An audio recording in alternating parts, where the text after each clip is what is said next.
अस्सलाम वालेकुम मेरे परदेसी भाइयों। वजारत दाखिला की तरफ से एक बहुत बड़ा नोटिस दिया गया है। इस हफ्ते में काफ़ी लोगों को गिरफ्तार किया गया है। जैसा कि आपको पता होगा, वीपीएन को लेकर एक नया मामला चल रहा है सऊदी अरब में, और काफ़ी लोगों का सवाल ये भी है कि भाई सऊदी अरब में अब वीपीएन बंद हो गया है, काम नहीं कर रहा है। काफ़ी लोगों का सवाल ये भी आया, और जो लोग भी वीपीएन को सेल करते हैं इंटरनेट पैकेज चलाने के लिए, उन लोगों का भी मैसेज आया है। और एक आदमी का ग्रुप चलता है, वो इसका कारोबार करता है। अभी उनके तरफ से भी मैसेज आ गया कि भाई जो कुछ वीपीएन हम बेच रहे थे वो काम नहीं कर रहा है, कुछ वीपीएन उसमें से। तो क्या माजरा है, क्या सही में यहाँ पे वीपीएन बंद हो चुका है? और काफ़ी लोगों का सवाल ये भी रहता है कि भाई जब वीपीएन इतना ही ज़्यादा खतरनाक है तो प्ले स्टोर पे क्यों मौजूद है, प्ले स्टोर से हटा देना चाहिए। उसके बाद काफ़ी लोगों का सवाल ये भी आता रहता है कि भाई वीपीएन का फाइन हम किस तरह से चेक कर सकते हैं, कैसे पता चलेगा कि हमारे ऊपर वीपीएन का फाइन है। तो इस वीडियो को लास्ट तक देखिए, आपको सही जानकारी, पूरी जानकारी दिया जाएगा। और काफ़ी लोग ये भी कह रहे हैं कि भाई वीपीएन को कनेक्ट करने के बाद भी हमें व्हाट्सएप पे बात करने को नहीं मिल पाता है, यानी हम व्हाट्सएप पे बात कॉल नहीं कर पाते हैं।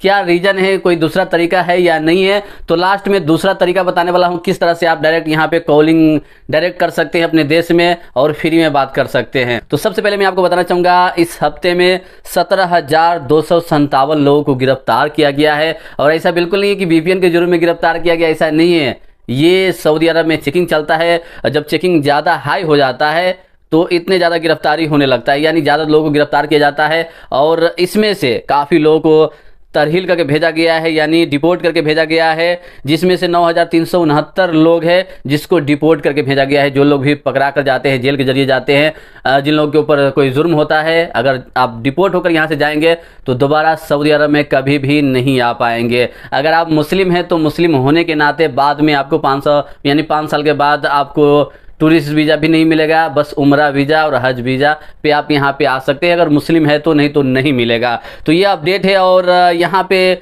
जो बॉर्डर क्रॉस करके आते हैं, जैसा कि काफ़ी लोग यहाँ पे समुद्र के रास्ते आते हैं और जिन लोगों का बॉर्डर अटैच होता है वहाँ से चोरी छुप के पैसा देकर पास होते हैं, तो उसमें से यहाँ पे बताया गया है 3,765 लोग बॉर्डर क्रॉस करके ये लोग सऊदी अरब में एंटर हुए हैं। तो इन लोगों को भी गिरफ्तार किया गया है। तो फाइनली हम बात करना चाहेंगे वीपीएन को लेकर। तो वीपीएन का इस्तेमाल जो लोग करते हैं वो कहते हैं भाई कुछ नहीं होता, हम 10 साल से 20 साल से इस्तेमाल करते हैं, मुझे कुछ नहीं होता है। और पुलिस जब चेकिंग करने के लिए पकड़ती है तो वहाँ पे कुछ नहीं होता है। मैं अपना मोबाइल शो कराता हूँ तो मैं आपको बताना चाहूँगा, वीपीएन का इस्तेमाल अगर यहाँ पे अलाउ होता तो गवर्नमेंट का जो भी वेबसाइट है या अफसर है या यहाँ का बैंक अकाउंट है या आप अल्लाजी का या किसी भी बैंक अकाउंट को ओपन करते हैं, तो जब तक आपके मोबाइल में वीपीएन कनेक्ट रहेगा ये एप्लीकेशन काम नहीं करेगा। या गवर्नमेंट का कीवा हो या गोसी हो या और भी वेबसाइट हो, अगर आप वीपीएन को कनेक्ट करके रखते हैं, चालू करके रखते हैं, तो तवक्कल ना हुआ और अफसर हुआ और भी वेबसाइट है, ये काम नहीं करेगा।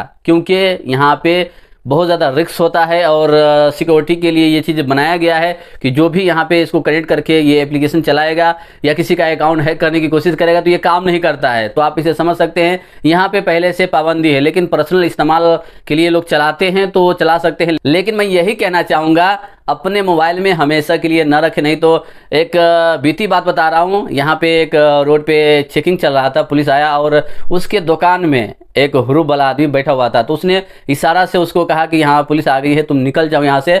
तो वो इशारा वो पुलिस वाला देख लिया कि ये इशारा किया है, वो भाग गया है। जब वो भागा उसको ही पकड़ लिया। बाद में पुलिस बोला कि वो कौन था, उससे बुलाओ, तुम्हारा पहचान का था, क्यों भगाया? उसने कहा कि मुझे मालूम नहीं है, मेरा पहचान का नहीं, बस दुकान पे आया था, वो चला गया, मैं इशारा नहीं किया हूँ। लेकिन उसको फंसाने के लिए उसका मोबाइल ले लिया और उसके मोबाइल में चेकिंग कर रहा है कि इसको किसी न किसी तरीके से फंसाया जाए, क्योंकि गुस्सा किसी और का था, उतारा जाएगा किसी और पे। उसका मोबाइल ले लिया, आधा घंटा तक उसके मोबाइल में गूगल में जाकर सर्च कर रहा है, देख रहा है कि ये क्या हिस्ट्री सर्च कर रहा है। लास्ट में वो प्ले स्टोर पर जाकर चेक किया, तो प्ले स्टोर में जो आप सर्च करते हैं किसी एप्लीकेशन को, तो वहाँ पर उसने वीपीएन को डाउनलोड करके रखा था, लेकिन डाउनलोड करके उड़ा दिया था, लेकिन वो हिस्ट्री उसके मोबाइल में शो हो रहा था प्ले स्टोर में। बाद में उसको लेकर वो फंसाया कि ये क्या है, तुम वीपीएन की तरह इस्तेमाल करता है, क्यों इस्तेमाल करता है? उसने कहा कि मैं इस्तेमाल नहीं करता हूँ, बस मेरा दोस्त बताया है कि एक एप्लीकेशन है, वो सर्च करके देखो, तो मैं प्ले स्टोर पे जाकर सर्च किया हूँ लेकिन डाउनलोड नहीं किया हूँ। तो काफ़ी परेशान करने के बाद उसे छोड़ा। तो आप ये गलती ना करें, अगर बाहर निकलते हैं कहीं जाने के लिए तो अपने मोबाइल में न रखें या उस एप्लीकेशन को हाइड कर दे, बेहतर होगा। नहीं तो मैं कोशिश करता हूँ कि आप इस्तेमाल ही ना करें, क्योंकि इस्तेमाल करने से भले ही आप किसी को नुकसान न पहुँचाते हो लेकिन अपना नुकसान है। अगर आप अपने मोबाइल में कुछ डेटा रखते हैं तो हैक होने का डर होता है, क्योंकि हम लोग फ्री वाला VPN इस्तेमाल करते हैं और अगर आप पेड वर्जन इस्तेमाल करते हैं तो वो सिक्योर होता है, लेकिन हम लोग फ्री वाला ज़्यादातर इस्तेमाल करते हैं और सोचते हैं कि हम इससे अपना काम निकाल लेंगे। और जो लोग भी परेशान है कि भाई VPN को कनेक्ट करने के बाद भी हम व्हाट्सएप पे, ईमो पे बात नहीं कर पाते हैं, टिकटॉक पे लाइव नहीं चल रहा है, क्या माजरा है, तो मैं आपको बताना चाहूँगा सबसे बेहतर होगा कि व्हाट्सएप की जगह पे आप VIP ऐप हुआ और एक सिग्नल ऐप है, आप उसे डाउनलोड करके बात कर सकते हैं, नो प्रॉब्लम। वहाँ पे VPN कनेक्ट करने की जरूरत नहीं है, आप बिंदास बात कर सकते हैं और सिक्योर भी है। तो जो लोग भी परेशान थे कि भाई हम कोई दूसरा तरीका इस्तेमाल करें या ना करें, तो आप ये दूसरा तरीका इस्तेमाल कर सकते हैं। और जो लोग भी कारोबार कर रहे थे तो उनका थोड़ा सर्वर डाउन है, क्योंकि अभी ये मामला ट्रेंडिंग में है और इसको लेकर अरब लोग भी ज़्यादातर बात कर रहे हैं। लेकिन ज़्यादातर लोग यही बताते हैं कि अपने पर्सनल के लिए इस्तेमाल जो लोग करते हैं, अपने कॉलिंग के लिए, तो उन लोगों के लिए कोई मसला नहीं है। और जो लोग भी ये सोचते हैं कि VPN का जो फाइन आता है वो किस तरह से आता है, हमारे मोबाइल पे किस तरह से आएगा, हमें मैसेज आएगा या एयरपोर्ट पे पकड़ा जाएगा, तो मैं आपको बताना चाहूँगा आपके पास VPN का फाइन ऑटोमेटिक नहीं आता है। बस अगर कहीं पे फंसते हैं चेकिंग के दौरान तो वहाँ पे तो मुखालफा दे दिया जाएगा, लेकिन ऑटोमेटिक VPN का फाइन नहीं आता है। अगर आप VPN का इस्तेमाल करते हैं, वहाँ पे कुछ अलग एक्टिविटी करते हैं, वहाँ पे अपना ATM कार्ड अटैच करते हैं कोई चीज़ देखने के लिए, तो वहाँ पे आपका बैलेंस कटेगा अगर आप अपने बैंक से लिंक कर देते हैं। क्योंकि कई ऐसा वेबसाइट है, अगर आप वहाँ पे जाएंगे, ओपन करेंगे तो वहाँ पे आपसे मोबाइल नंबर मांगा जाएगा और वहाँ पे ATM कार्ड का भी नंबर मांगा जाता है कोई स्पेशल चीज़ देखने के लिए, तो वहाँ पे आपका बैलेंस कट जाएगा। तो बेहतर होगा कि आप कोई भी ऐसा काम न करें जो आपको नुकसान दे।